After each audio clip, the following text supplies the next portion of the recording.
Welcome back to another episode of Muscles and Masculinity from T to Z. Tonight, I've got one of my good friends, Elliott Capalla, and now, of course, I have my co-host, Jodi.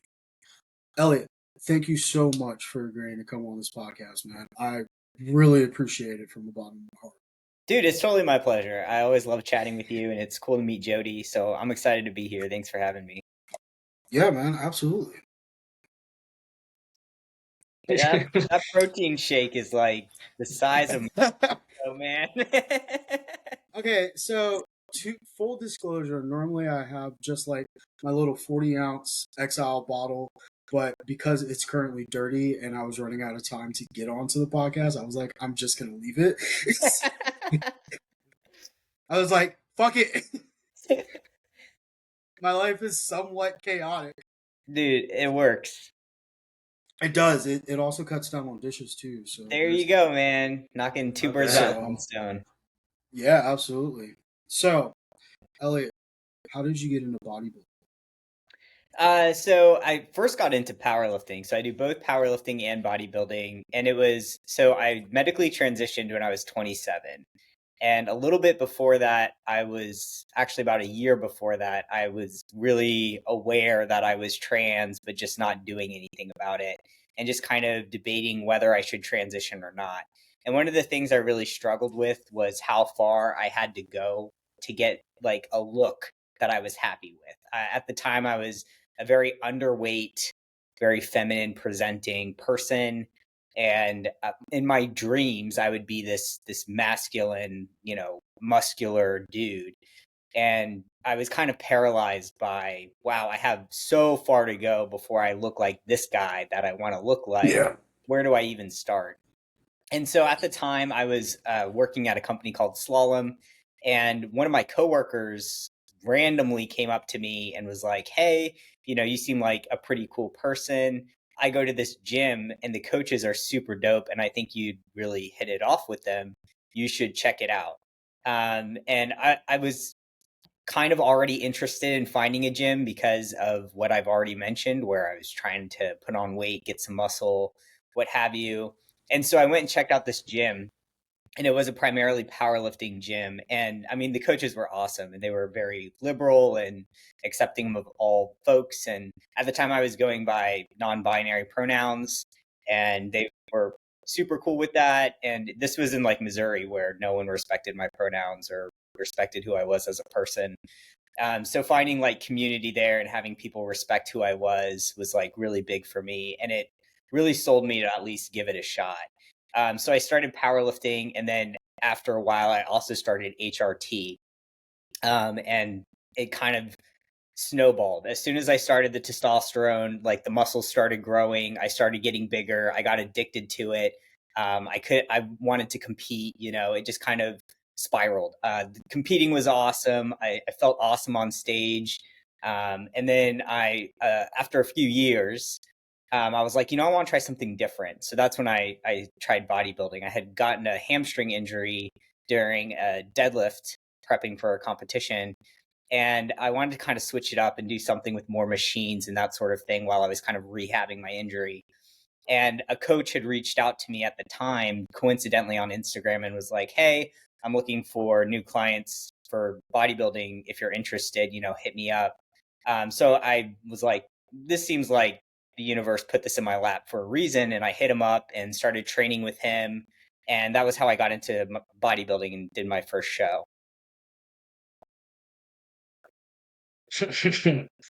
Yeah, we met during your powerlifting career too. What? It was definitely pre-COVID. I want to say what, 2018, 19? Yeah, I think that's probably when we met. That was, man, I looked so much different back then. You look the exact, you look the exact same. You've been medically transitioning for a while, but I'm 33, so I've only been transitioning for like 6, almost 7 years. So, I mean, back then I was a year or two into my transition. You saw my facial hair grow in, you saw my balding come in. Everything. Yeah. I Yeah. remember the long hair too. I was like, Oh "You still yeah, got back long when I hair." had hair, I had the long And then hair. and then you were bald one day, and I was like, Where's the hair? Yeah. Yep. You know, the short hair suits. Thanks, man. I think it looks less bad. When I had the long hair and I was balding, it just kind of didn't go. But now that I have the short hair and I'm balding, it's kind of like I've accepted it and I'm going with There it, we you go. know? That's where I'm at too. I'm Yeah. right there with you. My hairline's about to be gone, so we'll just Yeah, ride it out. exactly. I'm Yours already looks Dude. better than balding. mine, man. I mean, I've got not only the widow's peak, but I mean, it goes all the way back, Oof. like back here. Oh It's God. hanging on by a hope Gee. and a prayer, man. It's like it's a hard Dude, sneeze away from just being completely bald. I was gonna So if ask you're how old you listening, were. we're all in our Yeah, mid-30s, and Yeah. we've all been on test I for had at no least 2 idea. years. He said he's 27, and I was like, wait a minute. Like, if we're talking in the past, like I thought you were maybe 26, 27. Oh, thanks, buddy. I appreciate Dude. that. Yeah, Elliot looks young for his age. Like, Yeah. Thanks, guys. I appreciate that. Shit, man. it's the It's no all the stress. stress. Keeping me I young. gotcha. So if you're listening to this and you're just starting your transition, this is what you have to look forward to yourself. Yeah. Granted, everyone's genetics is different. I'm balding because I decided to start peptides or gear like years ago. So now it's creeping up. I'll probably Yeah. be bald by the time I'm 35. So Dude, I wouldn't trade it for the world though. When I first started going bald, I was kind of excited because I was like, now I'm gonna have like a male looking hairline. pattern baldness. That's how you know you're trans. When you start getting the like back hair and you're balding and you're like, fuck Oh yeah. God. Like early on in my transition, I started getting back hair, and I was like, "Why is my back itchy?" And then I looked in the mirror, and it's like all this fur, and I was like, "What?" Yeah. My uncle, he's literally got a fucking wool suit under his shirt, and I'm just like, I'm so glad I don't have that. It's only a matter of time, man. Dude, I don't want the back hair. I really don't want the back hair. If I'm being honest, I Well, mean, I'll take it, but it keeps you warm. Does keep you warm. Jody, how long have you been transitioning? Since 2022, so it'll be what, 3 years in November. I think I started getting back hair around like 3, 4 years. I think about that. Yeah. Once my facial hair started filling in, that's when I started getting back hair. Yeah, Yeah, I want it's to like say it was creeping like down my 3 4 years for hands me and shit too. now. Yeah. I mean, it gets everywhere at some point. So for bodybuilding, I shave. I shave the Yeah. areas I can reach for bodybuilding so you can like see the definition, right? And so Yeah. I shave everywhere but my back. And I mean, it takes me an hour and a half to shave my whole body. It's an event. And my poor Oh wife, God. like, she loves hairy guys, but she hates back hair. So I'm like the reverse of what she wants. She wants me Oh to keep no. all my body hair except my back hair, and I shave everything but my back hair. So I'm completely Good. bald, but my hair back.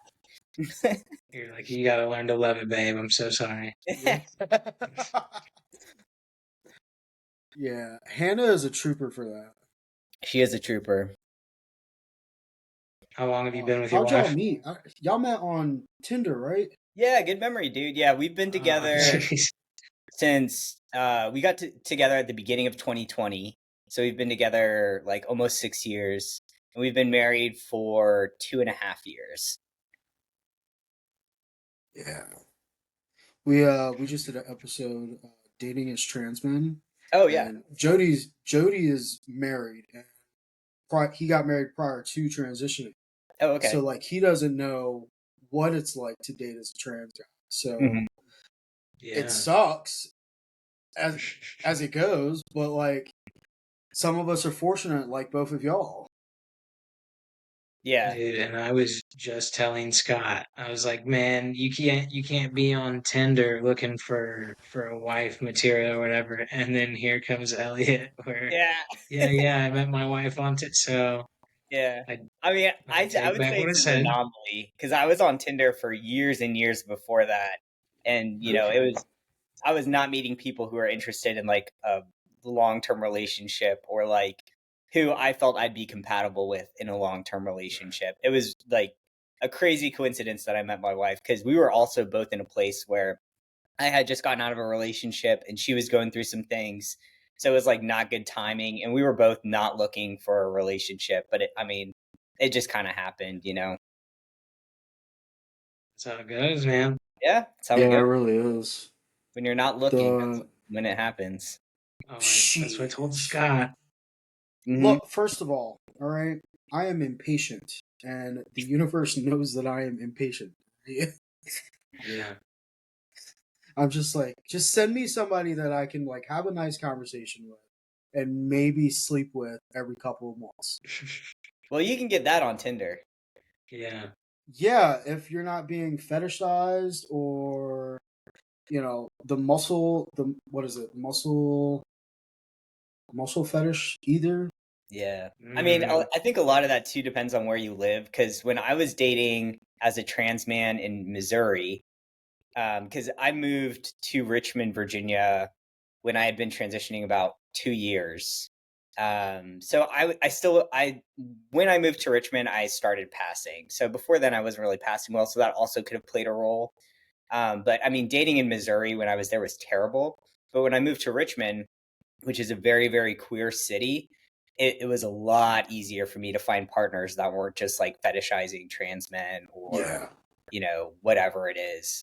It was a lot easier for me to find just genuine queer people who were looking for partners, and some of them could happen to be trans men, sort of situation. yeah, yeah. That's one thing that I love about Richmond. It's such a queer city, and it's only 2 hours away from Yeah, me, at least. yeah, it's not too bad. So Wait, no, it's wait. not at all. So does this mean you could like set your like area that you're looking for people for like Richmond and commit to if I meet somebody, I'm just gonna drive 2 hours to meet somebody, or you can't do that on Tinder. I mean, if you have like the premium or the plus, I would imagine you can. Because when I had premium on Bumble, I set my location to like wherever the fuck I wanted. Shit. I feel like we just cracked the code. Like you guys like this is Set your it. We need to do location to this. Richmond. There you go. Yes. Set your But yeah, it's for one funny. month and let's see what happens. Yeah. It's funny because Facebook dating also is pretty rich when it comes to the algorithm as well. I just met someone off of there, and we're like clicking very nicely. So That's great, dude. Hell yeah. thank you. Hopefully this goes the distance. Fingers crossed. Seriously. Hmm. Just Are they gonna gonna knock on listen to wood for this? good measure. Uh, I think she is going to listen to this. So Yeah. intentions have already been stated on both sides. So I'm actually really excited for it. That's great, man. Hell yeah. Yeah, it is. Yeah. Dating's just one of those things. It's just like you don't know what you're gonna get. Yeah, it can be a gamble for sure.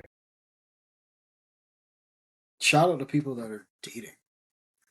Yeah, It is rough. it is pretty rough. I'm very thankful every day I'm not still dating. I That's what I I said. my respect goes out to every single person that's married. All right. 100%. Let me refocus this here on Elliot. Um, did you did you go to college or did you go straight out of high school into, I guess, what led you, because you've done coaching and you're Yeah, still doing coaching or you're no longer coaching? yeah, I'm still coaching. I have very few clients now. I had almost 100 clients at one point, and it was way too Oh my much. God. So I cut By back yourself? Like you were doing 100 by yourself? Yeah, it was like Holy shit. 95 or 96. I mean, it was astronomical. It was way too much. So I've cut back dramatically, and I'm not taking any new clients at this time. I have less than 10, and with my full-time job, that's plenty. I don't need more than that. Right. But I still coach. I've always been really active in sports my entire life. I in college I went to Virginia Tech for school, so I did high school and college in Virginia. Then I moved to Missouri. Then I moved back to Virginia. But in college, I did cycling and triathlons, and then I got into climbing. When I was climbing, I also would coach climbing, and I did yoga too. I taught yoga. So I've always been like really active in sports and like took an active role in like teaching sports as well. I didn't start coaching strength sports until 2 or 3 years ago, and I got started with that. And then uh, it wasn't until maybe about a year ago that I really like started just taking a few clients and doing very personal one-on-one coaching like on the side. I was trying to make it my full-time gig and be able to quit my 9 to 5, which is why I had so many clients at the time. But it was just not working out. I wasn't going to be able to make as much money as I needed to support my lifestyle. So I cut back dramatically, and now it's a lot more sustainable. Gotcha. Yeah.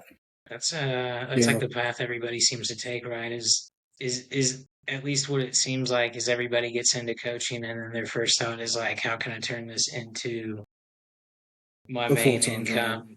Yeah, quit my job and do Yeah. this. Do you feel like there's like a wave of people that are doing that too quick, or is it just like who gives a shit? There's plenty of good coaches. I don't know. I feel like some people should be full-time coaches. Like there are people who really know their stuff, and like Scott, he's a really, really smart guy, really good coach. And I feel like some people are, like they should be full-time coaches, but I feel like there's a lot of people who, the Dunning-Kruger effect, where you start to know a little bit and you think you know a lot, and then you learn a little Yeah, bit more and you realize how little you know. I think a lot of people are still on that upswing, and they know a little bit, they know enough to be dangerous, but they don't know enough to be a good coach. And Yep. they have a lot of confidence and they have the passion, which is great, but they just don't have the experience or the vast knowledge that they need to be an excellent coach. And I think those folks should maybe pump the brakes a little bit and experience more training, more years of training, more years of competing, and educate themselves a little more before jumping in head first and trying to be a full-time coach. um yeah. yeah. You should always learn. Doesn't matter how Yes. much you think you know, you can always learn more. I mean, it's so humbling. It seems like such a simple job being a coach. I mean, once you know a little bit, you can get in the gym and be successful to some degree. Yeah, Especially with new people, it's very easy to train a new person and get them some bang for their buck. yeah. But once you get into really experienced clients, once you get into clients with like certain injuries or conditions, those sorts of things, I mean, you can always be learning more. You can always get better, especially with when I shifted from powerlifting to bodybuilding. Holy cow, there's so much more information you need to know to be a good bodybuilding coach, because it's not just training. Like, I can write programs for hypertrophy. That is cake, right?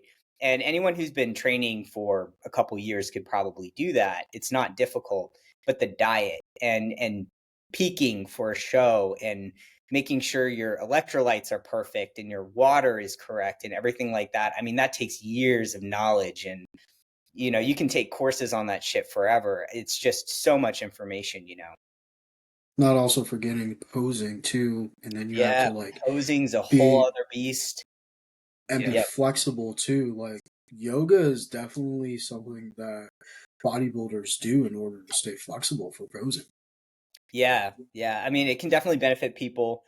Stretching, just like any other like strength sport, is specific to the muscle you're stretching, right? If you're gonna do a hamstring stretch, it's gonna help your hamstrings be more flexible. So I feel Yep. like a lot of people use stretching as like this overarching, like, oh, I'm going to prevent injuries because I'm stretching or whatever, but there's not a lot of evidence that that prevents injuries. It's more uh stretch. If you have, like, let's say I have someone who's competing in powerlifting and they have troubles achieving full depth squat because of tight hamstrings, right? Someone like that would benefit from stretching their hamstrings, right, specifically.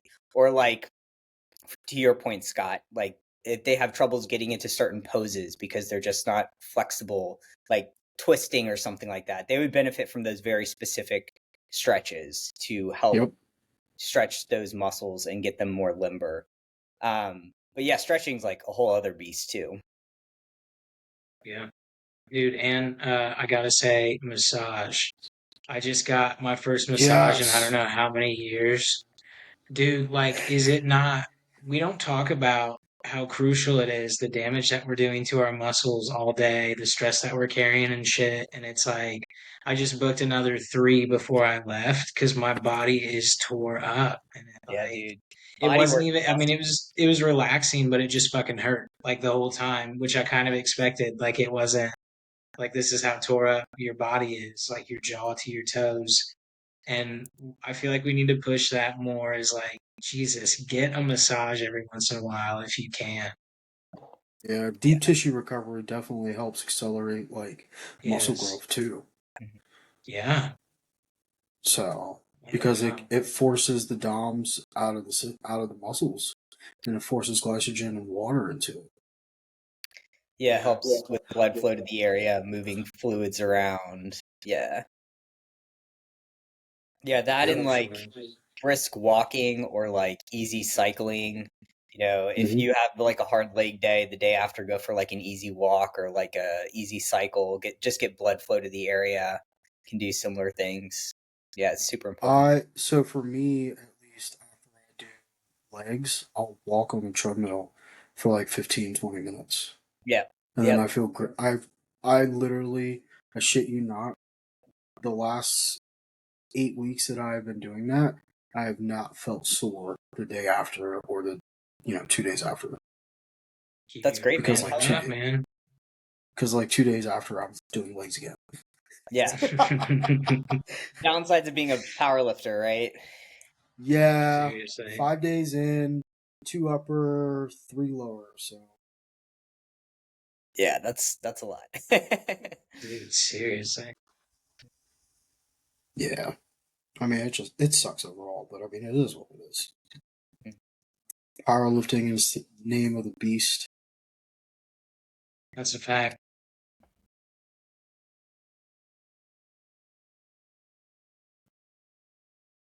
What are So you doing?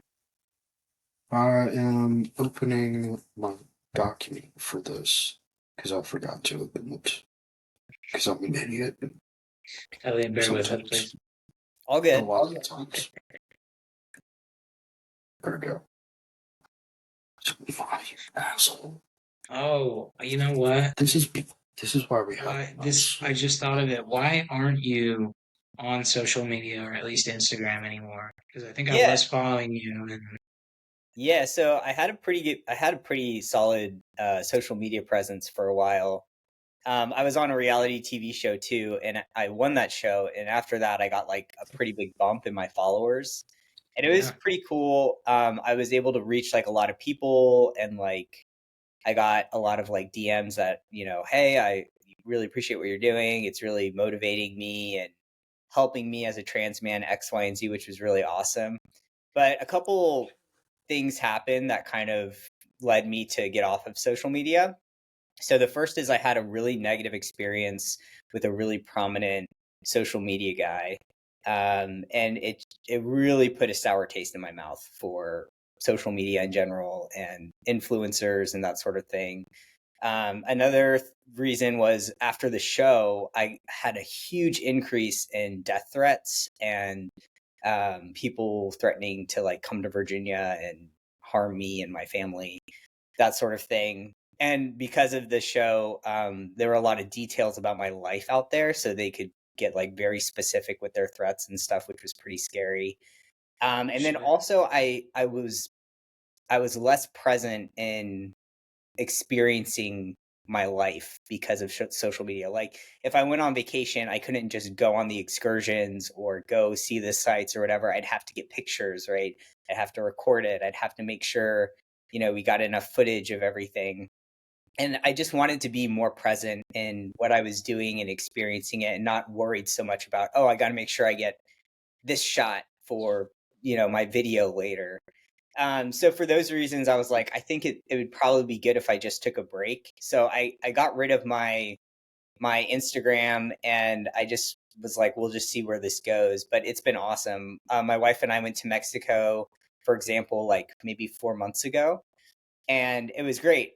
We did a bunch of things there. We ate local food. We, were at a resort. It was awesome. And I was present and enjoying my time with her. It's a lot less stress because I'm not waking up to people threatening to come to my house and kill me, that sort of thing. So it's just overall been a better move for me in my like mental health and being present with my family. Yeah, social media, especially like trying to get your followers and reach out, it takes a toll. And I think that's something that not a lot of people are talking about because social media is great in reaching, but it also sucks, you know? Yeah. Yeah. So good for you for doing Dude, it sucks to hear because I'm going the other way. I'm like lucid dreaming what you just said because I'm totally aware that I don't want to be well known on social media. But when you're trying to gain a following, that's what you do is you throw yourself straight into it. And I already know what's coming. I just don't know when, and I don't know exactly, you know what I mean? Like what it'll be. Yeah. And so to hear, because you're honestly the first, not that I talk to many like former or influencers to say this shit just took a mental toll on my health and my well-being and it fucked up everything because everything went back to it. Yeah. So, Yeah. I yeah. would say if I could go back and do it all again, I would focus less on growing a social media following and focus less on finding a brand. And I would just do what I enjoy. Like, just, if I enjoy training and I just want to post shots of my training, just do that and don't make it a job.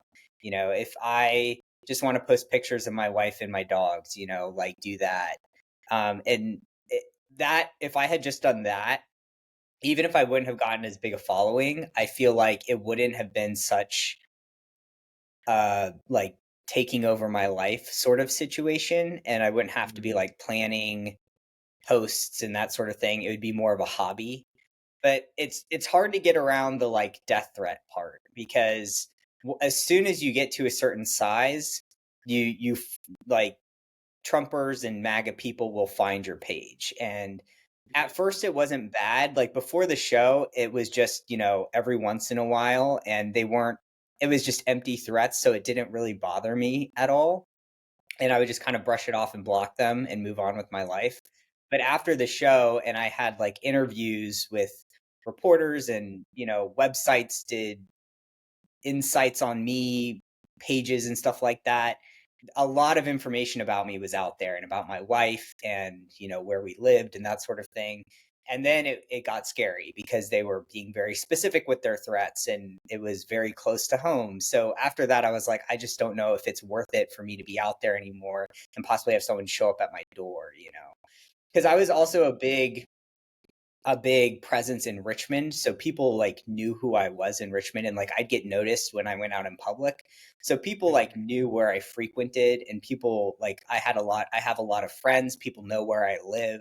It would not be hard Yeah. to find me or find where I hang out, and people knew my gym, what gym I went to.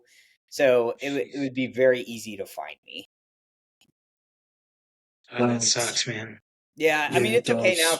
because I don't deal with it at all anymore. It's totally fine. But yeah, it was at the time I, it was very unpleasant. that's that's very heartbreaking to hear too, especially being such a close friend of yours. Dude, it's a bummer because I really wanted to spread like love and you know like my whole thing with training is like do it to enjoy it, enjoy the journey. You're great where you are, be patient with yourself. I try to Yep. spread like positive messages. And then I would just get such hate. It's getting super dark. Hold on one second. I'm gonna turn the light on. You're good, man.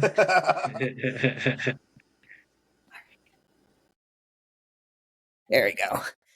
And, the amount of hate I get is just absolute crazy bullshit simply because I was trans, I was trans and I was,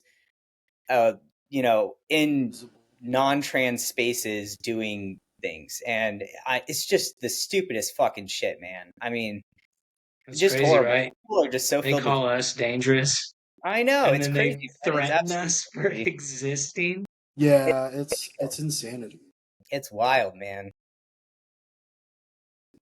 What, dude, I can't, we can talk about the show then. Is that okay? Because I don't think I either remember or knew that you were on a reality TV show.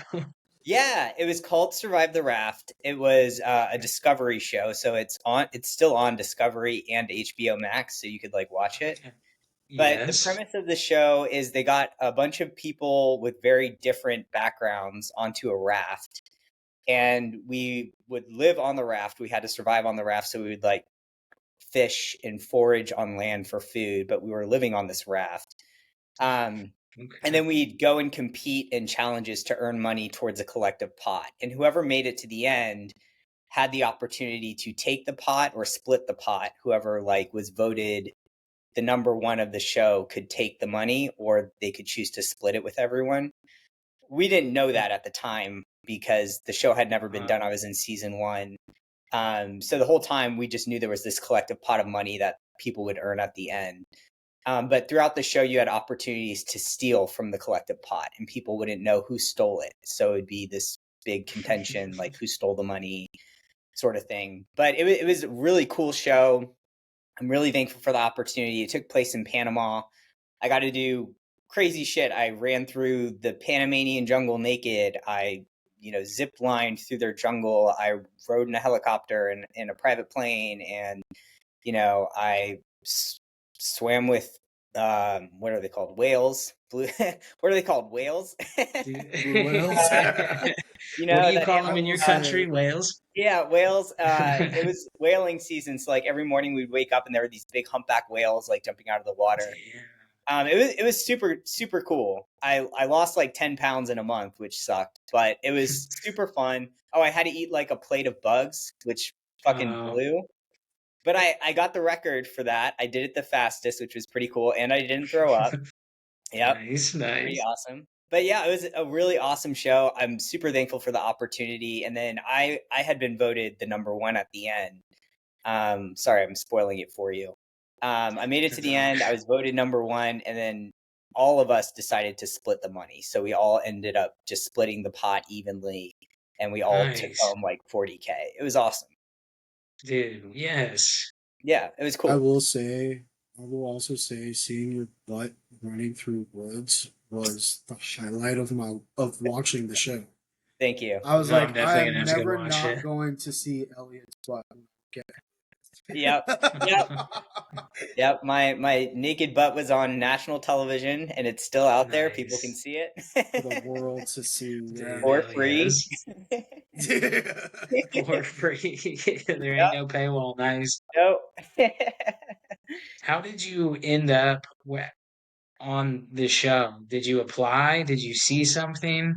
Yeah, they reached out to me. So this was back. I think I probably had around 5K Instagram followers. So I was like kind of coming up, and I don't know how someone from their recruiting department saw one of my posts and just really liked me and reached out to me. And this was after they had already done their interviews and everything, and they were kind of finalizing who was going to be on the show. And they asked me to interview, and I kind of thought it was a scam because these shows are done like super janky. Like the whole thing seems super sketchy, and I was like, "Are they just going to take me to Panama and sell my organs? Like, what the fuck is happening?" Like everything was last minute. Everything seemed super strange and like unofficial. But God. the first person who reached out to me, I kind of ignored because I thought it was a scam. But then someone else reached out to me, and I looked them up on LinkedIn, and they were like with this big like management company for hiring people to do shows. So I was like, okay, this seems kind of legit. They had like a verified profile. So I told them I'd jump on a call with them, and they did like an initial interview with me, and it worked. So they asked me to interview again, and I interviewed with who would be an executive producer and a couple other producers, and they really liked me. So they asked me to be on the show. And I didn't even know I was going to be on the show. And then they just called me one day and was like, "Hey, so you're flying to Panama next week, and you'll be gone 6 weeks. So I hope you're ready to take your PTO." Oh, And luckily, I worked for a company that was just like, "Oh, of course, we'll do what we need to do to make sure you can go do this thing." But there were a Yeah. lot of other people who couldn't. Like this one girl, this one poor girl. Oh my God, she was a nurse here in Richmond. It was weird because there were people from all over the United States, but there were 3 people from the Richmond area for some reason. 2 people in Richmond and 1 person about an hour north of Richmond. But this one girl who was also in Richmond, she was a nurse and they wouldn't let her go. So she quit her job to go. And she Oh my wasn't God. part of the original crew. So on the show, we started with 9 people and then you would kind of do some shit together. And then they'd bring another person on the raft for 2 days and you guys would compete, do a challenge together to earn money and spend a day on the raft together. And then you could choose to vote someone out to replace them with this new person, right? So we called them swaps. So this poor girl quit her job, this great job at VCU, which is an awesome health center here in Richmond. She quit her job to come be on the show, and she wasn't even part of the original crew. She was a swap.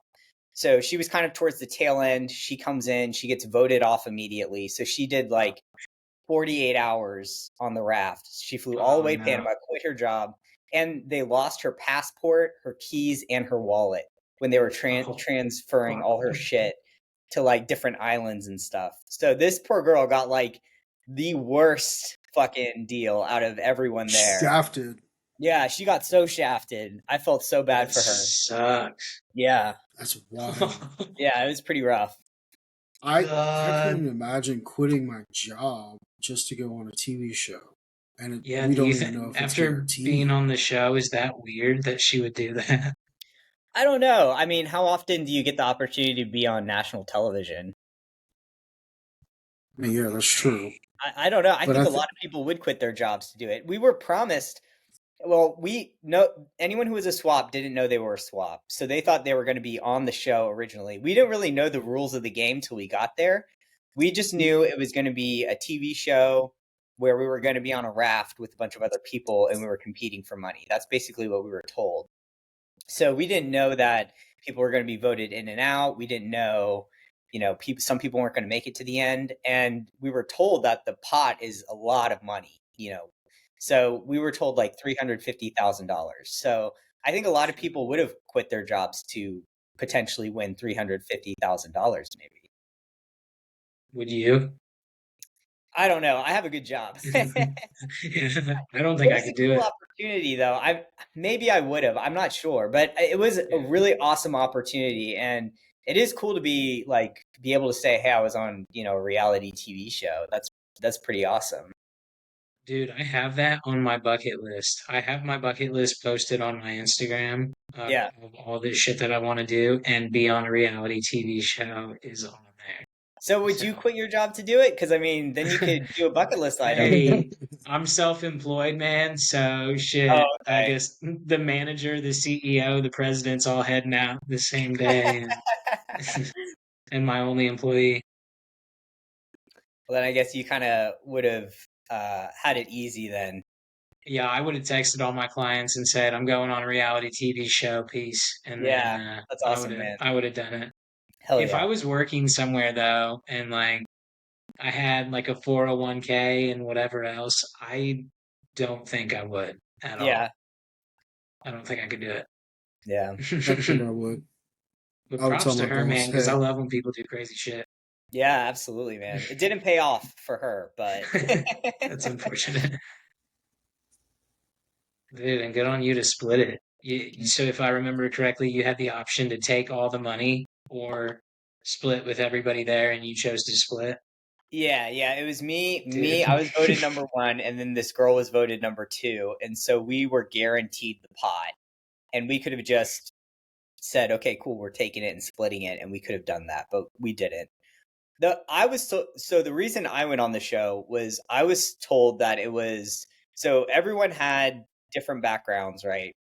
There were people from conservative backgrounds, there were people from like ultra religious backgrounds, there were people who were very liberal, right? There's all these different backgrounds. And I was told that we're all coming together and the show is to show that we could cooperate towards a common coexist." goal. So my main goal in going there as the only trans guy was to be like trans people are here to play with the team, right? Like I'm not here to just fuck everyone over and be a dick. So that's what Yeah. I went into it.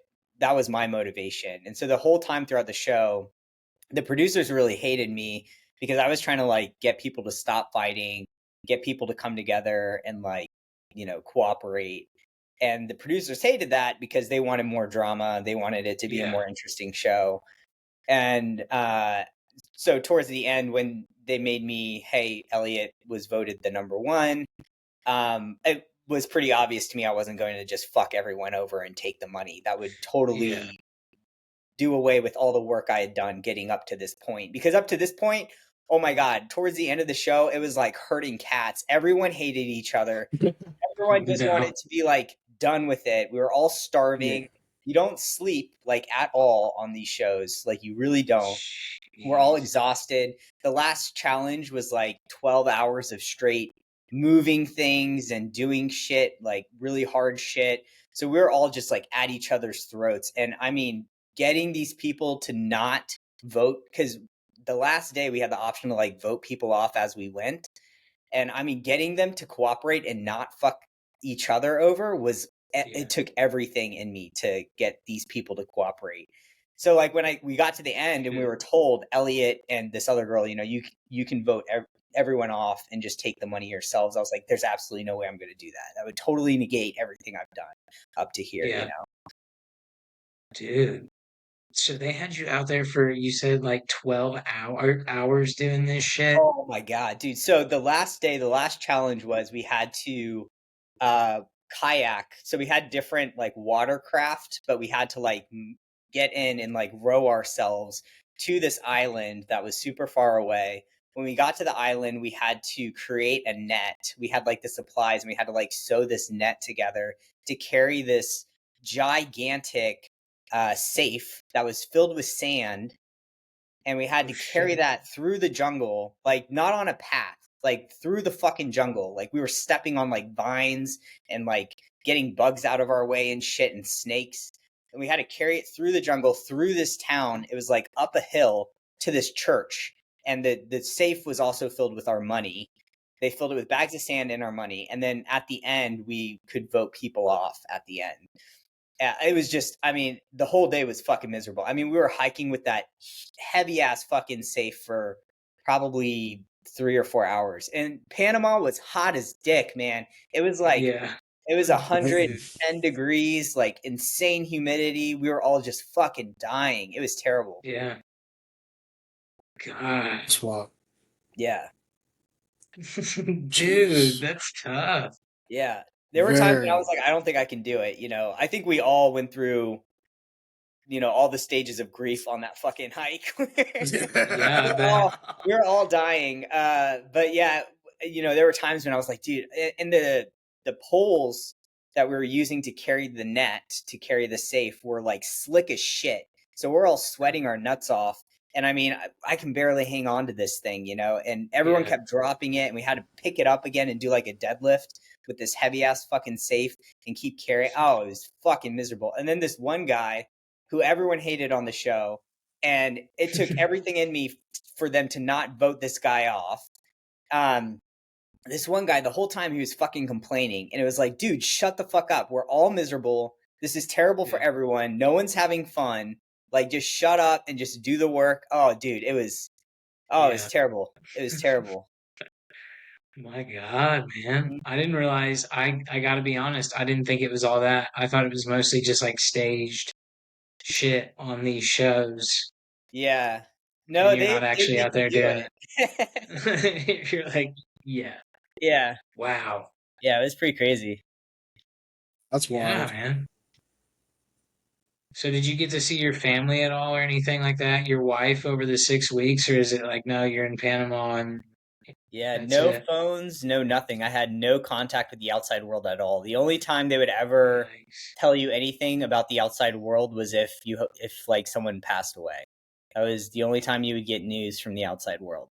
So I went Oh the my whole God. time without talking to my wife, without, you know, any contact from the Dude, outside world. that would be how tough was that then? Let me ask. It was being away from my wife was the hardest part for sure. It was super hard. Not having my phone was actually really freeing.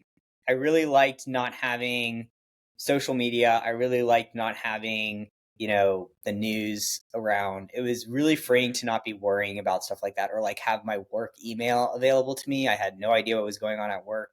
That was really nice. But oh my God, it made for boring ass days because we would have challenge days and then we'd have, what did they call them? Reality days. So it would go challenge day, reality day, challenge day, reality day. And that's how they would kind of do it. And on reality days, at the end of the day, we'd vote if we were going to keep the swap or if we were going to kick the swap off. So we'd do a challenge with them, and then we'd have a full day where we're on this raft doing absolutely nothing. And then at the end of the day, we'd vote. And of course, because we're all bored as shit, we're all hungry, we're all tired, it's hot as shit. There's bugs everywhere. Our food is terrible. So everyone would be at each other's throats just fighting all day on the reality days. It was never like we're just sitting around twiddling our thumbs, having a good time. I mean, it was just like torture for someone like me who's like, I do not like confrontation. I don't like fighting.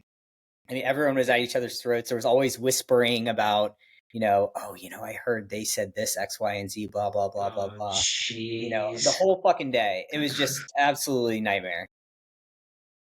It's like high Dude, that school all over sucks. again. It totally Yeah, was, man. It totally was. Man, I'm gonna have to how watch often did this. they deliver food? So the first challenge was there was this market and they gave us X amount of dollars and we could buy whatever we needed from the market. But I that remember food, that episode. yeah, yeah. We got a lot of beans and rice, which lasted us throughout the challenge.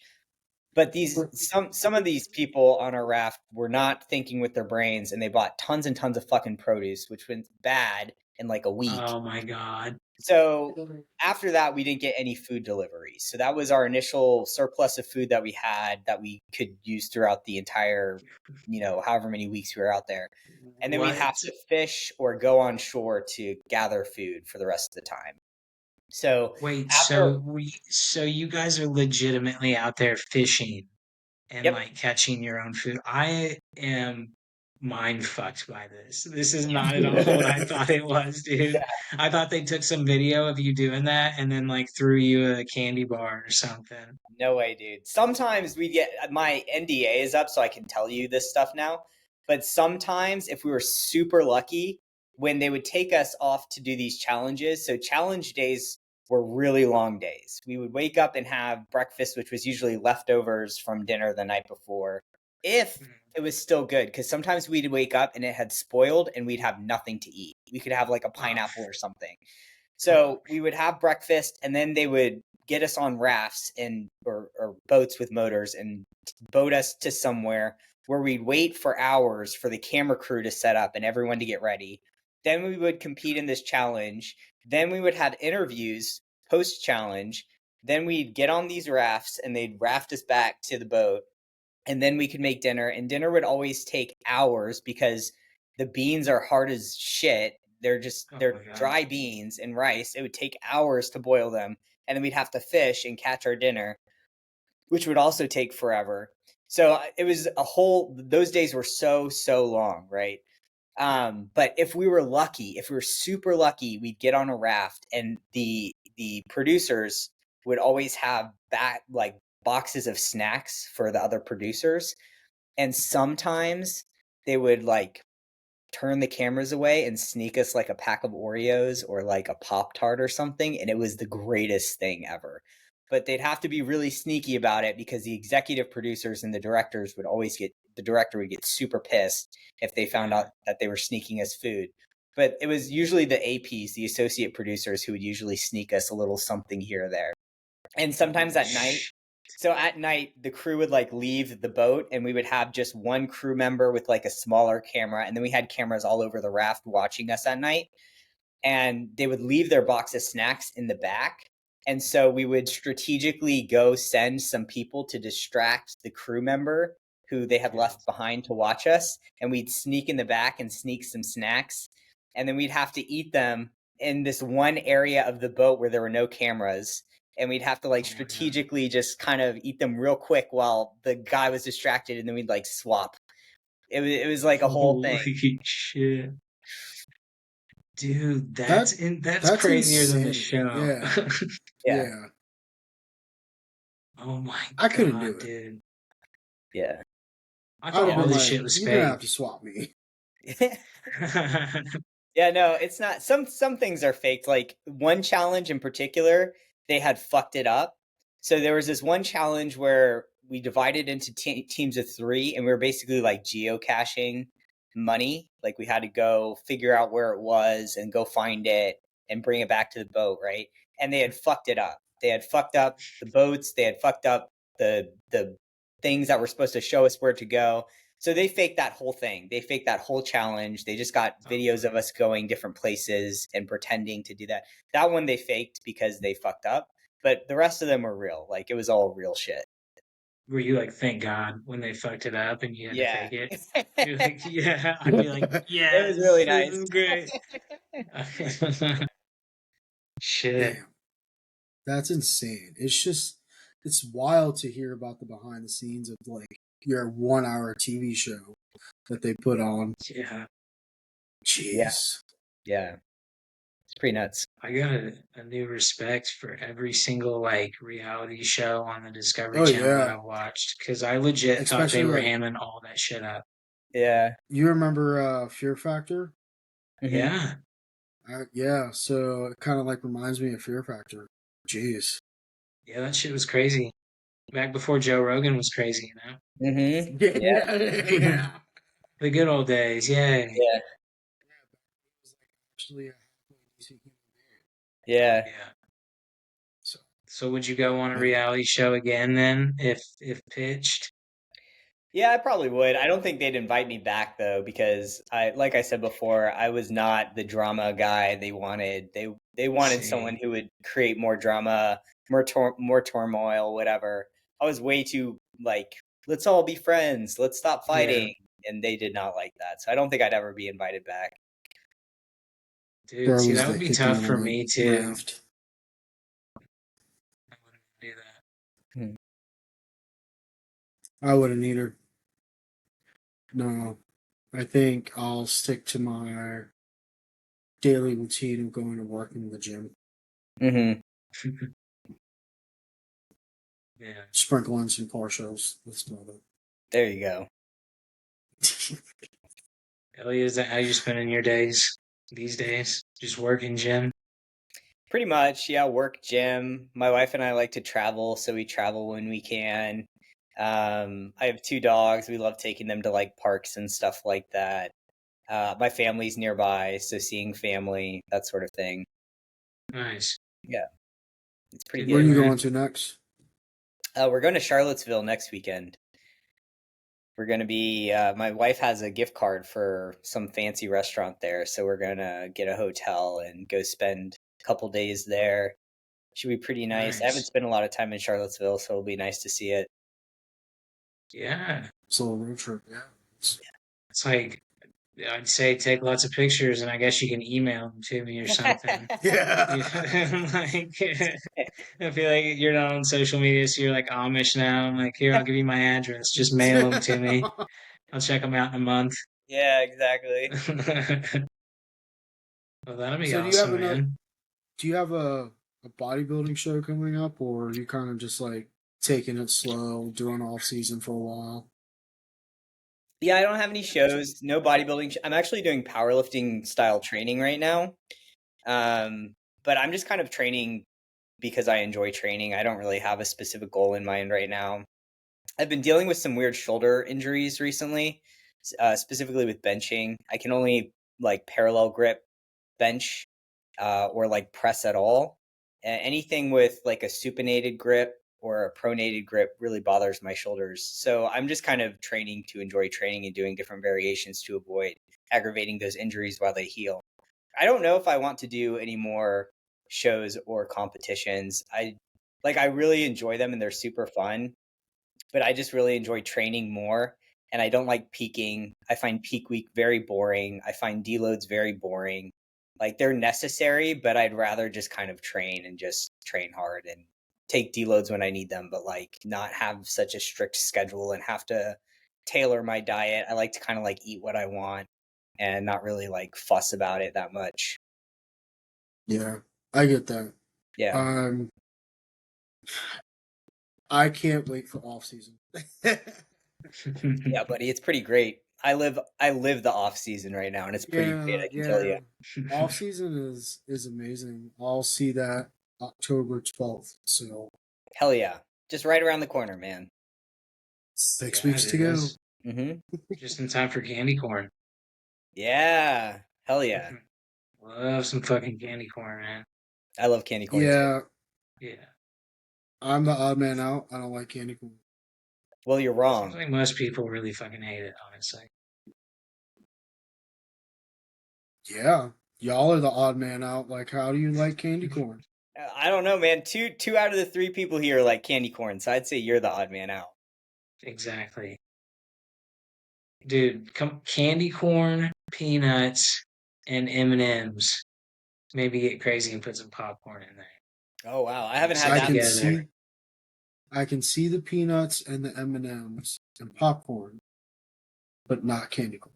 You Mm. need the candy corn in there, really set it off. Straight sugar, What's that's your why I only get go-to? it once a year, man. Yeah.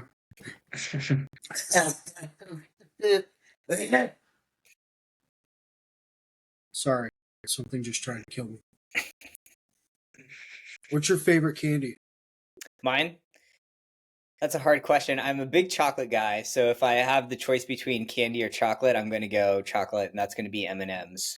Specifically, the pretzel M&Ms. I really like those. But if I'm definitely doing candy, like I'm at a powerlifting meet or something, I like sour candy.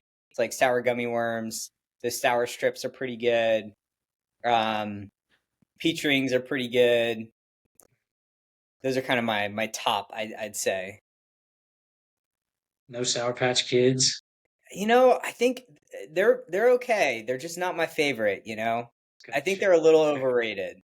And I know the powerlifting Fair. community is going to come after me for saying that, but I mean, no, you're not wrong. Sour Patch Kids are kind of overrated.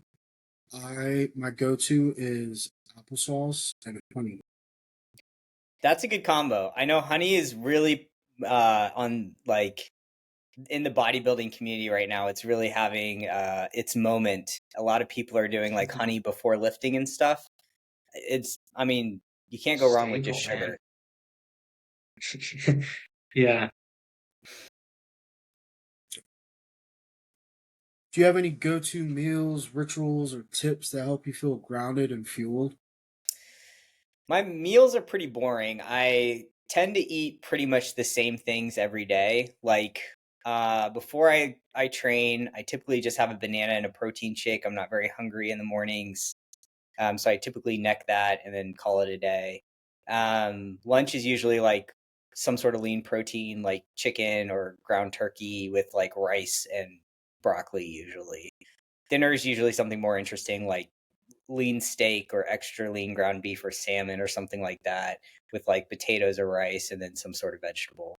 Um, I do have a sweet tooth. I just ran down to CVS before this meeting to buy some Oreos. I love Oreos. I love pretzel M&Ms. I love Those- those sour strip things. I eat a lot of those sometimes at night. Ben and Jerry's too. I love ice cream. So I'll do that sometimes at night too. I don't really have many rituals. That's a lie. My setups are ritualistic. So like when I'm setting up for squat, bench, or deadlift, I do the exact same things every time. But something I do because I know, even though I don't have plans to compete now, I know that when you do compete, it's you're now even if you do the exact same thing every single time in practice, whenever you step on stage, something's going to be off, right? Your foot's not going to be exactly 37.5 degrees out or something like that. And so something I picked up from Alan Thrall, he did this video a while back about how powerlifters are such like delicate daisies and like the stars have to align for them to have a great lift, right? They have to get that exactly 37.5 degree foot out angle for their squat or whatever it is. And he was making a joke about it and I was like, oh, that's so true. And so something I practice when I do my setups is I do something slightly different every time. So like when I not drastically different, right? I'm not advocating for you getting an injury, but like when I do my step backs, like the same foot steps first, the same foot step second, then my third step. And wherever my feet land, that's where I'm squatting. And it's going to be slightly off every time. It's going to be slightly different. And I make sure not to pivot my feet or make any micro adjustments. Wherever my feet land is where I'm squatting. Same with like bench press. I put my hands up, like thumbs go where the knurling ends and then out. And wherever kind of my hands are on that bar, whether it's slightly tilted or whatever, that's where I'm benching. It's slightly off every single time. I do that, but my setup is pretty ritualistic every time. But other than that, I don't really have many rituals. Really just the barbell lifts, how I set up. When I'm going for a big deadlift, I always do chalk first, do my belt, sniff my ammonia, go straight for the lift. Other than that, nothing really too crazy. I use the same gear every time. I have the same belt, same shoes. I always, throughout my entire powerlifting career, I've had the same brand of squat shoes, same brand of deadlift shoes. I'm very loyal to those brands. I did switch my belt brand though, because I had a cheap belt before, and now I have a really fancy one, which is really cool. But other than that, I keep the same with like my knee sleeves. It's the same brand I've always had. They changed the fucking sticky part though, which I hate. They used to have, I use, I think it's called Iron Built knee sleeves. And they used to have a really awesome like sticky pad to keep the knee sleeve in place. And they switched the fucking band so it's smaller. And now my knee sleeves bunch up. But I don't want to change brands. I'm just really bummed about it. But other than that, not too many rituals or anything like that. Dude, email the CEO. I I'm telling know. you. I should, man. Email, I'm telling Like, what you, the fuck is you can going on with their easily knee email the sleeves? CEO and Yeah. ask them why they did it. Yeah, I should, man. I should. They're gonna be like, due to budget cuts. I know, That's what probably, it'd be, right? supply chain issues or whatever else. Yeah, Fuck. Inflation, we can no longer afford thick, sticky bands. yeah, So you're telling me you're delivering me an inferior product and I'm paying more for it. Yeah, yeah, Gotcha. yeah. Thank you. I appreciate that. 100%. 100%. But What challenges do you think you face in mainstream gym culture? Now, that's a good question. I feel like earlier on in my transition, I faced more challenges back before I passed. And I think those are the same challenges I would face just day to day being out in public, with just people being transphobic and not knowing what box to put me in and not feeling comfortable with that, which made my life miserable, as anyone who is in that position could attest to. But I'm extremely fortunate that the way I want to present, which is more masculine, beard, masculine haircut, it fits right in with gym culture. So I look just like any other gym bro. I'm short, but I look just like any other gym bro. And luckily, there's a lot of short built bodybuilders, so even that's not yeah. Abnormal. So Yeah, not luckily, Look an at issue Nick there. Walker. Nick yeah, Walker's like 5'5". dude, seriously, yeah. He's a small I dude. I honestly thought Nick Walker was like 6 foot. No, They look no, tall, he's they very look short. big, right? Yeah, they really do. Yeah. All right, that makes sense now. hmm But yeah, luckily I don't really face much adverse, and I'm not on social media anymore either. So people who I'm meeting at the gym now have no idea that I'm trans, unless I disclose Yeah, to them I'm trans. I'm just another white dude at the gym, which is the top of the ladder. So no one's, giving me shit. questioning. Right. Yeah, so I'm extremely fortunate that I really don't struggle with that anymore. But I will say it bums me out when I do go into, luckily my gym that I go to is super open and accepting of like people from all walks of life, and is very welcoming, and people come up to you and say hi if you're new and stuff like that.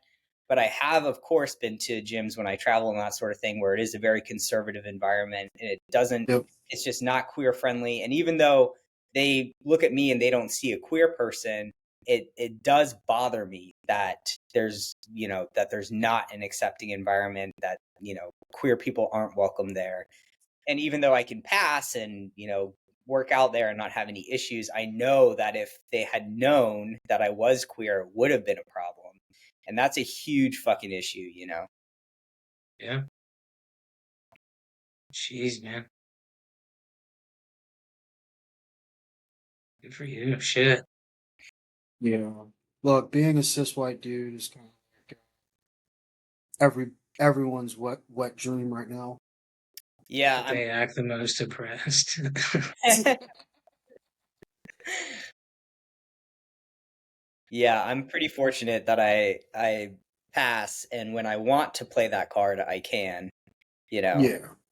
But in that Yeah. role too, it's my job to advocate for those who aren't Yep. able to play that card. So I do try to do that where I can. If I see someone at the gym who, may not look like they feel welcome or something, I'll go up and say hey to them or something like that. I try to make them feel welcome. Um, if I saw any this act of discrimination, I would say something. Um, but I do what I can being in this Yeah. position. Love to hear it. Hell yeah.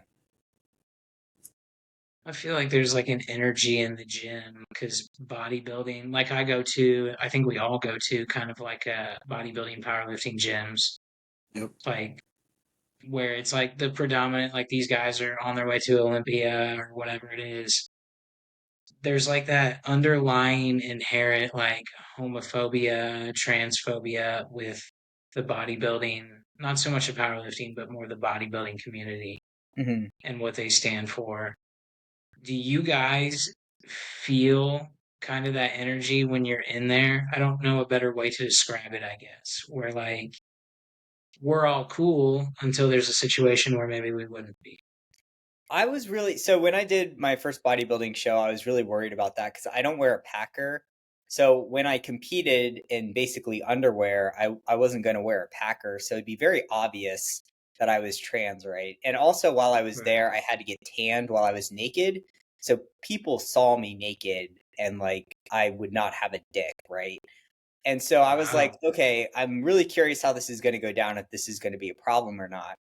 And I can only speak from my perspective as someone who competed as a man, because if I had been a trans woman, this could have been very different because the phobia against trans women is way different than the phobia against trans men.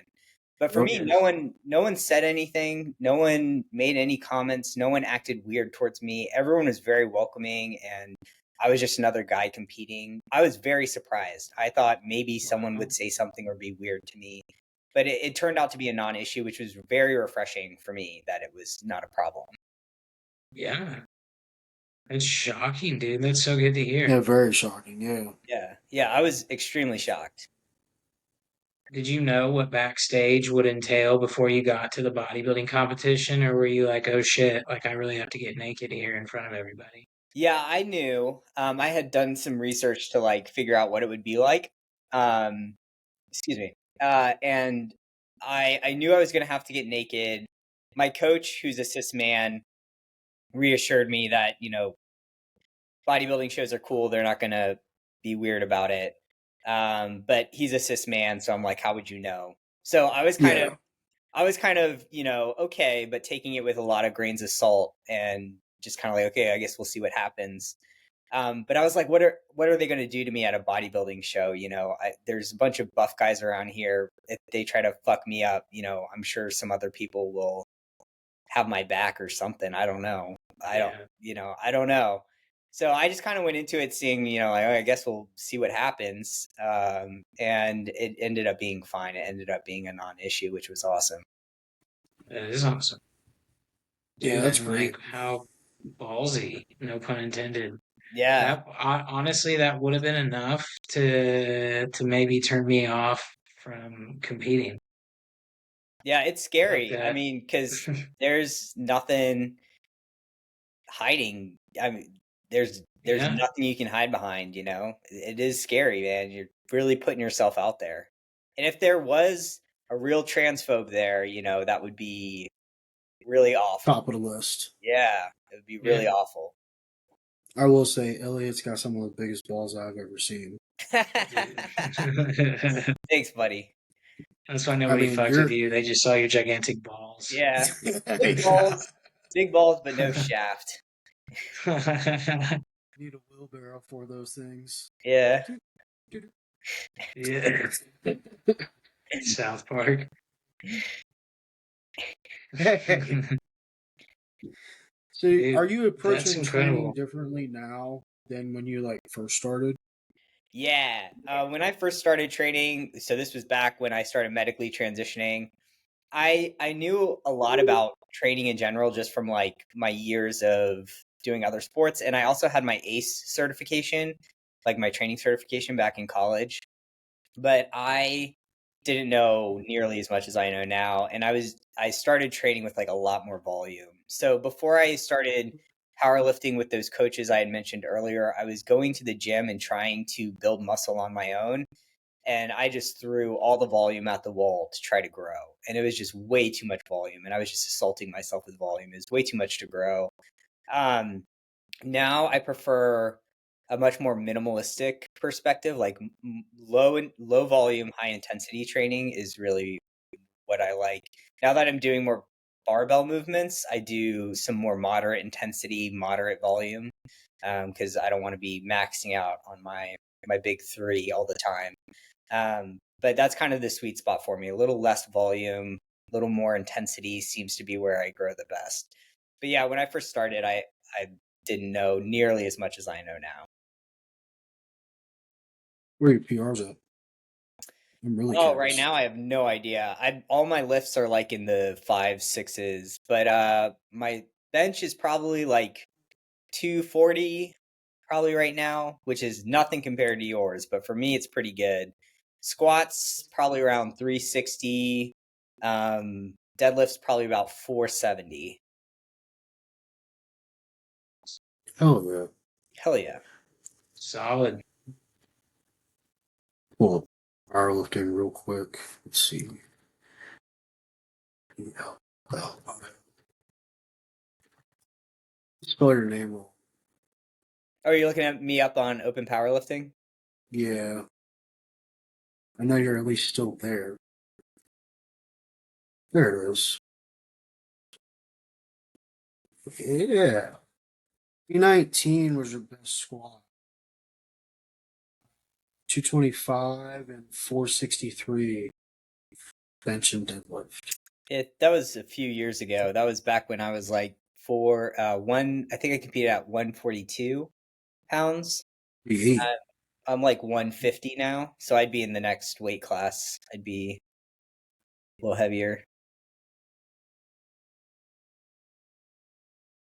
I mean, look, you being as little as you are and putting up these numbers is damn impressive, Thanks, man. regardless. Thank you. So, That wasn't a dig either when he said you being as little as you are. Oh, no, like it really wasn't. I know. I may be little, but I got some punch. Yeah, man. Ant strength. Mm-hmm. Can eat like nobody, like nothing though. Yeah. It's like, There where you does it go. all go?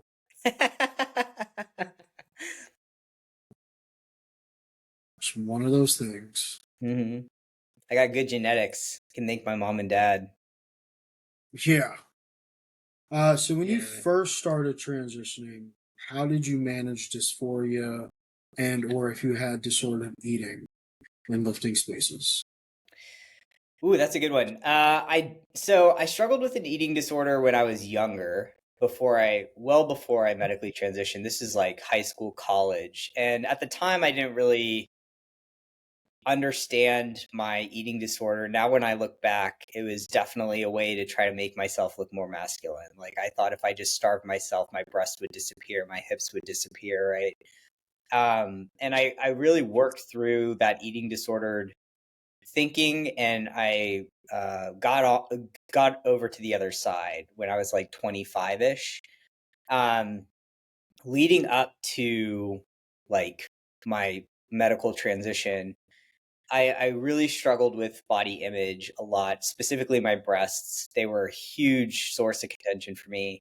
I absolutely hated them. I would stare at myself in the mirror and just like fucking hate on myself, which was awful.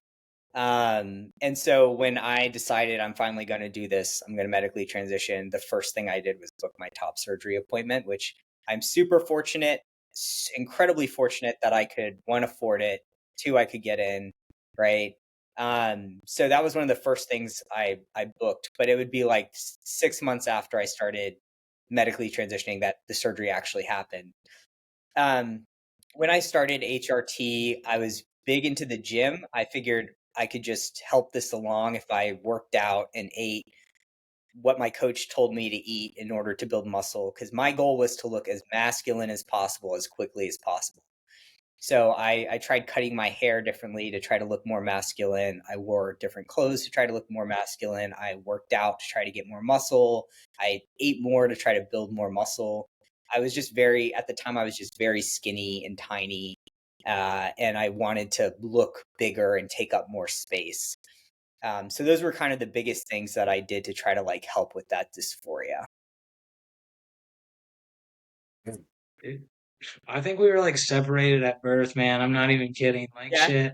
It's like weird, like the similarities or the parallels. Um, I remember looking at like muscle and fitness magazines. You know, you go to the vitamin shop and spend $25 and they give you a free magazine. And Yeah. I would always open it and scroll like real fast past the women and Yep. go straight to the men and look at the dudes and be like, that's what I want to look like. That's how, like, I don't even see myself as I would never do or look at these women's workouts. Like, I Yep. wanted the big, like, because it would always say shit like, do you want huge boulder shoulders? And I'd be like, yeah. Yeah. Like, and it's like, do you want like massive biceps? Like, yes, of course I do. Duh. Like all this shit. And then the women's was like, do you want a fat ass? Because that's all anybody really gives a shit about. Like, Yep. do you Yeah, not want to get too muscular? can totally relate. Absolutely, man. Yeah. Yeah. I think we can also all relate to like you remember the meme where it's not a meme, it's the photo of the chick looking in the mirror and what's looking back is a dude. Yeah. Yeah, Like dude. she's got Yes. no shirt on, but it's just jeans and like it's just a flat chest, perfectly sculpted. I think we can pretty much all relate to that photo. Totally, man. Yeah. And like at least for me, my perception of my ideal body has changed over the years. You know, Hmm. like when I first started powerlifting, I didn't give a shit about aesthetics. I only cared about how strong I was because Hmm. being strong was equivalent to masculinity. Hmm. Now with powerlifting, it's aesthetics has come, but you know now it's okay. I'm a little bit chubbier, but I am strong. I'm happy in my body, even Hmm. with my original parts.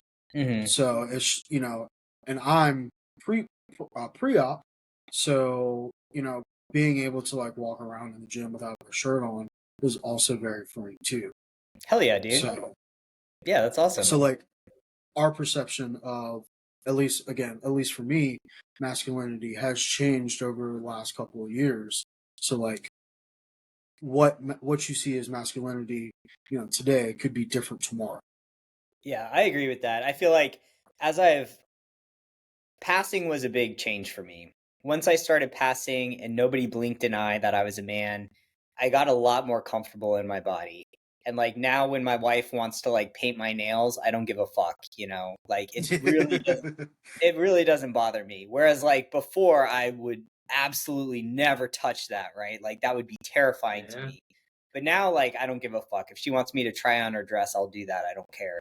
You know, I'm a lot more Yeah. comfortable in my masculinity, and like how I present myself now isn't like before I dreamed of having like a huge beard and, you know, huge fucking muscles and just being this alpha dude. And now I'm like, I'm cool with the stubble. I don't need to be the biggest guy in the room, it's totally fine, you know. Yeah, because we grow and we're like, oh well, now I'm not so freaked out anymore. Like this random person that just walked up to me said he, and it's like really freeing and uh, what's the other word? Authentic, Yeah. validating. There it is. Mhm. And it's very validating that, I don't need all this extra. I can just scale it back and be like, hey, this is who I am. Absolutely, man. Yeah, you got it. So, Dude, and I think sometimes it still takes me a second. I mean, hey, Scott, go look, ahead. we all get there.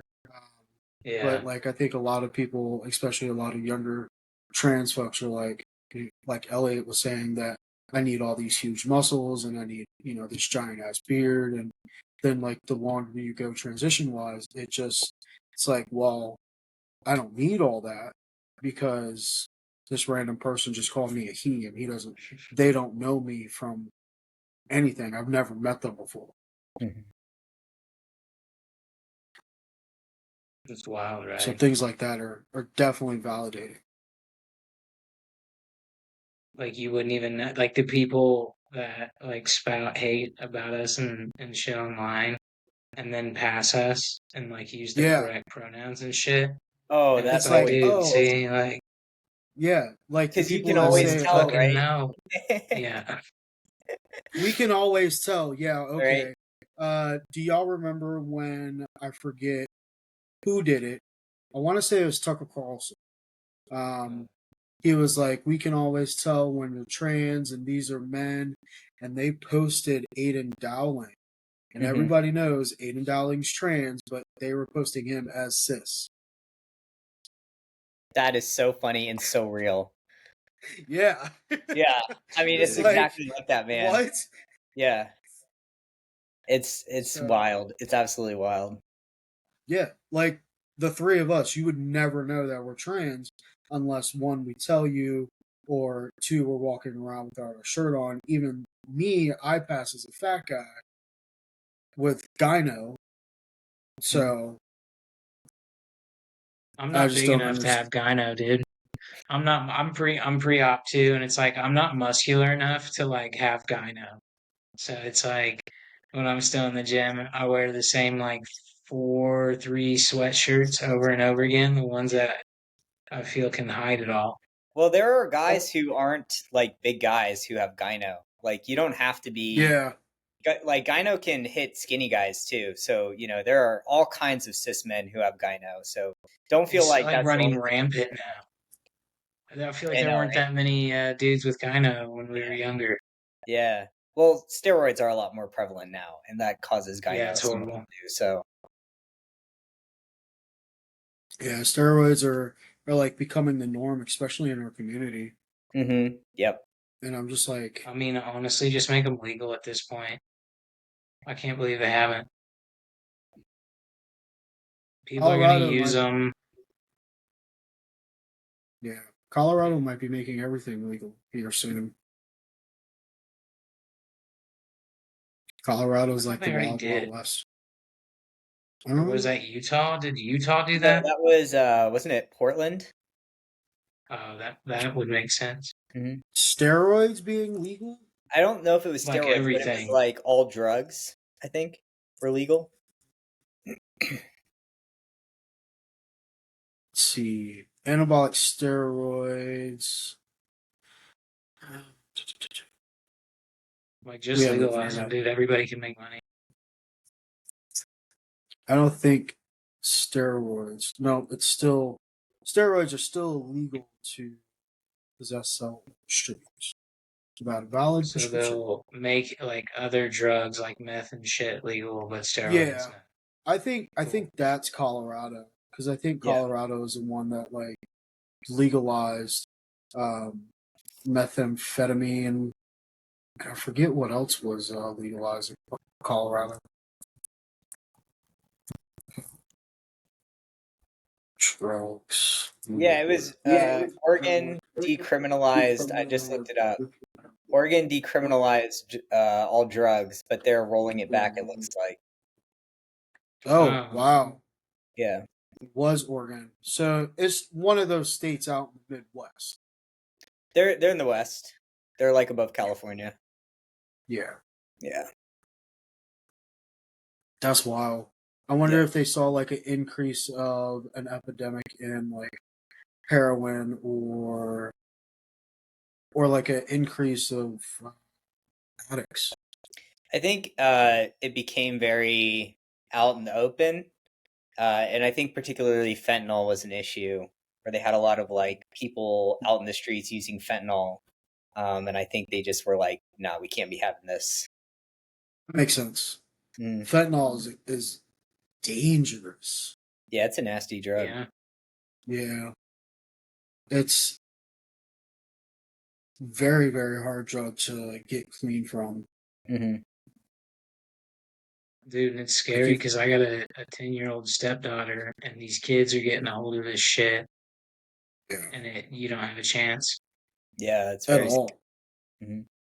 It's, Not it's just that, but terrifying. like you've got weed that's on the street that's being laced with heroin and Yeah. fentanyl as well. Then you've got your heroin that's being mixed with fentanyl and coke that's also being mixed with fentanyl. I mean, fentanyl's getting into everything now. It's Yeah. Everything. super, super cheap, and it's super dangerous because like a lethal dose is like less than a grain of sand. It's the tiniest Yeah. dose, you know. Yeah, like they're training us to make sure that we know how to properly use Narcan. Yep.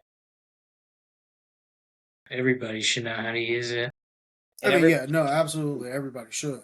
yeah, Regardless if you've got an addict in your life or not, you should be able to know the signs of when somebody's having an overdose to something. You should be able to know how to use your Narcan, mm-hmm. not just on yourself, but also like on somebody else. Mm-hmm. Could you imagine explaining to a Republican that they need to learn how to use Narcan because one day somebody may overdose in front of them and you'll need to Narcan them? I don't think they'd give Could a shit. you? They would probably stroke out right in front of you. Yeah, they would just be like, "Well, let him die." I'm gonna have to ask you to care about another human being for a I know, second, and I right? know that makes you Exactly. Yeah, physically ill. yeah. Empathy just does not coincide with Republicans. Mm-hmm. Dude, yeah. So weird that like I thought like once we got out of school we were done with like bullies, like legit like people that are just like dicks for no reason. Yeah. Nope. And it's like people older than us. You're just like a dick for no reason. Mm-hmm. Yep, and it's insane, like Yeah, it's pretty Dude, that's nuts. absolutely gotta be insane. exhausting to just be like shitty all day. Or like want to like make people feel shitty. I don't know, it's so weird. Yeah, I mean, how you portray yourself to others is a reflection of your inward condition, right? So, like, 100%. people who are shitty to other people are shitty inside. They just, I mean, they don't lead good lives. They are not happy people. It's like projections of their insecurities. Absolutely. Yeah. And it's just like, how did we get here? What is going on? Yeah. Yeah. I mean, it's like how Grindr crashes every time there's a Republican convention, right? Like Dude, that is so they're funny. so homophobic, yet all of them I are gay. yeah. Man, it's also just like Yes. when the two aides are having sex on the Senate floor, Mm-hmm. Exactly right. and it got posted to social media accidentally. Accidentally, yeah. Mm-hmm.